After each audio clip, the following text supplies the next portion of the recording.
I almost let it go to voicemail. Not because I was busy, but because I already knew it wouldn't be good news.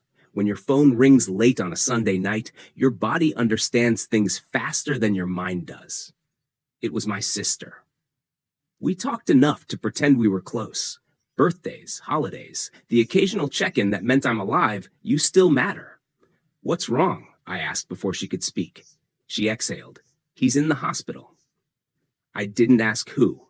I already knew. My mother had been living alone since Dad passed. Independent, stubborn. The kind of woman who hated being a burden more than being lonely. What happened? I asked. They're not sure yet, my sister said. But it's serious. I stared at the wall after we hung up. Didn't move, didn't sit. Just stood there, realizing something uncomfortable. I hadn't seen my mother in almost a year. The drive felt longer than it should have. Same highway, same exits, different weight in my chest. I kept thinking about the last conversation we'd had. She'd asked when I was coming by. I'd said soon. That word again. Hospitals always smell the same. Clean and helpless. My sister was already there. Eyes red, arms crossed. She keeps asking for you, she said. That landed harder than I expected. My mother looked smaller in the bed. That seems to be how it always starts. Strong people don't fade loudly, they shrink. You came, she said when she saw me. Not relief. Just confirmation. I said I would, I replied. She smiled faintly. You always say that. Not cruel, just honest. I sat beside her. Didn't know where to put my hands. Didn't know what to say. Years of conversations we'd skipped hovered between us. You still working too much? She asked. Yes, she nodded. That figures. Later, the doctor explained things carefully. Words like monitor, options, wait, and see. None of them felt solid. That night, I sat alone in the hospital parking lot. Car off, lights on, and for the first time in years, I felt something sharp and clear. Fear, not of losing her, of realizing how much I'd already lost by not being there. I thought about all the times I'd chosen convenience over presence. All the dinners postponed, all the calls unanswered. I told myself I was building a life. I never asked who I was building it away from. My phone buzzed. A message from someone I hadn't spoken to in months. Claire. I heard about your mom. I'm here if you need anything. We hadn't ended badly. We just stopped because neither of us wanted to ask for more than the other was offering. I didn't reply right away. I leaned my head back against the seat, and a thought settled in. Heavy, unavoidable. What if the people who mattered most to me always felt optional? Inside the hospital, my mother slept, machines doing the work her body was struggling with. I watched through the window and realized something that scared me more than the diagnosis. I didn't know how to be a son anymore. And I understood then. This wasn't just about her getting better. It was about whether I was finally willing to stop living like gone for 2 days. That was the lie. The truth was I didn't know how long I could stay, only that leaving felt wrong. My mother woke up confused the next morning. Not scared, just misplaced. She asked where she was. Then she asked where Dad was. My sister looked at me. I answered the second question. He passed, Mom, a while ago. She closed her eyes. I keep forgetting, she whispered. That's probably not a good sign. The doctors called it temporary, stress, medication, the body misfiring under pressure. But I'd learned something in life. Temporary things have a habit of becoming permanent if you don't respect them. I stayed. Not heroically, awkwardly, sleeping in a chair, eating from vending machines, watching the clock without knowing what I was waiting for. My sister left in the afternoons. Kids, responsibilities. I stayed because I didn't know what else to do with myself. My mother talked more when it was just us, about small things, the neighbor's dog, a recipe she never wrote down. The way silence feels different when you're old. You were quiet as a child, she said one evening. Still am. She smiled. You thought too much. Your father worried about that. What did you think? I asked. I thought the world would disappoint you, she said. And I was right. Claire came by on the third day. I didn't invite her. She just showed up, coffee in one hand, That look in her eyes, concern without expectation. She's still beautiful? Claire asked softly, nodding toward the room. She's still her, I said. Claire squeezed my arm.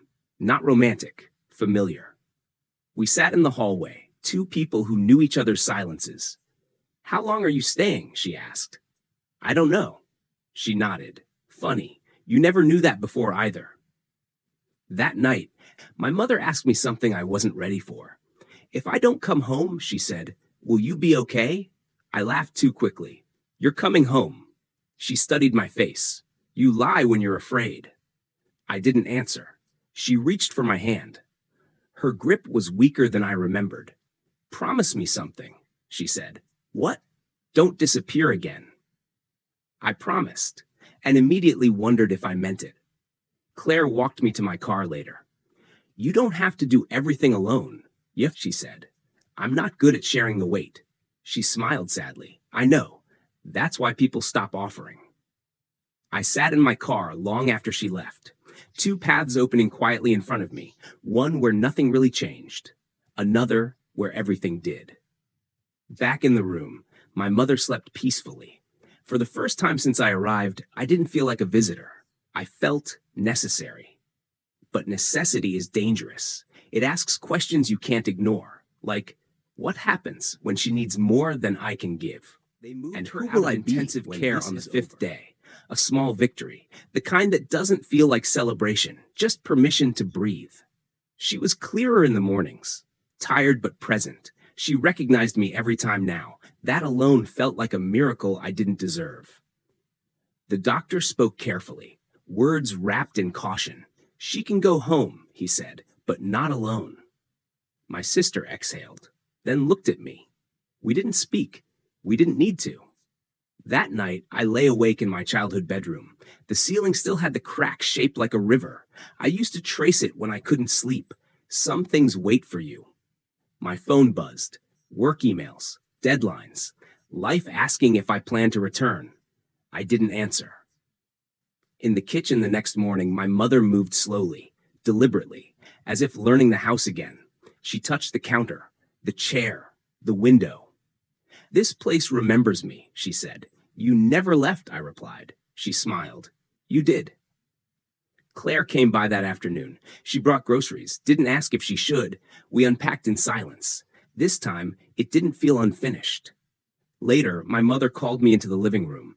She sat straighter than she had all week. This isn't an accident, she said. What isn't? You being here. I tried to argue.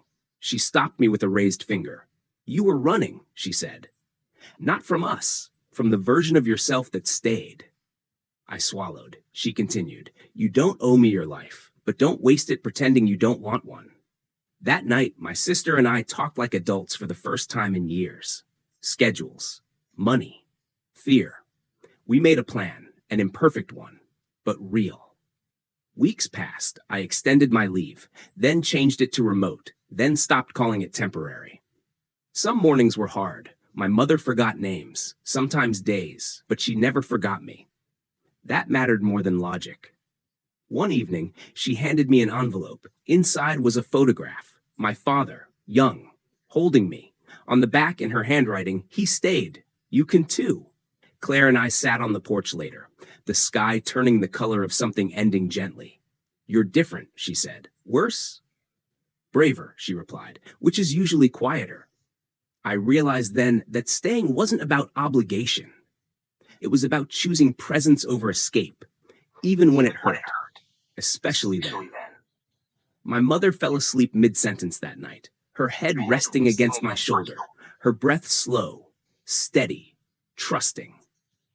I didn't move, didn't check my phone, didn't wonder what else I could be doing. For once, I was exactly where I was meant to be. Some people leave to find themselves, others stay and discover they were never lost.